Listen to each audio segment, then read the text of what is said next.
O'zbekiston Respublikasi Prezidenti Administratsiyasining 2024-yil 22-iyuldagi 03-1370 sonli topshirig'i ijrosini ta'minlash hamda oliy ta'lim tashkilotlari talaba yoshlarni kitob mutolaasiga jalb etish, badiiy savodxonlik darajasini oshirish orqali ularni vatanparvarlik va yurtimiz kelajagiga daxldorlik ruhida tarbiyalashga qaratilgan Ma'rifat ulashib loyihasini amalga oshirish maqsadida Yangi O'zbekiston universitetida bugun 4-dekabr kuni tadbir tashkil qilindi. Bugun Yangi O'zbekiston universitetida biz talabalarga shunday imkoniyat yaratib berishdi.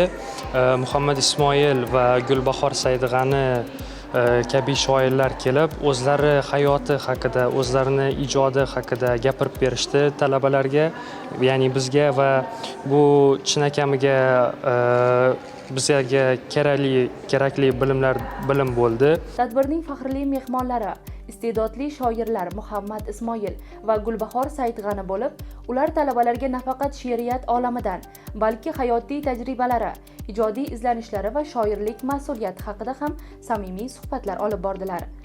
Ushbu tadbirning maqsadi avvalambor chekka hududda bo'lgan maktab o'quvchilariga hozirgi adabiyotda ketayotgan va adabiyotda ijod qilayotgan yozuvchi va adibalarni tanishtirish. Bevosita maktabga shunchaki suhbat uchun borilmaydi. Bu jarayonga, bu tadbirga ancha tarbiyachilik ko'riladi. Ularni Telegram kanallari yuboriladi, ularning ijodlari tanishtiriladi va maktab o'quvchilari tomonidan ham iliq qarshi olinadi. Ular yoshlarni ko'proq kitob o'qishga, fikrlash doirasini kengaytirishga, ijodiy tafakkurni rivojlantirishga chorladilar. Kechaning so'ngida shoirlar o'z asarlaridan namunalar taqdim etib, ayrim talabalar uchun kitoblariga imzo ham berishdi.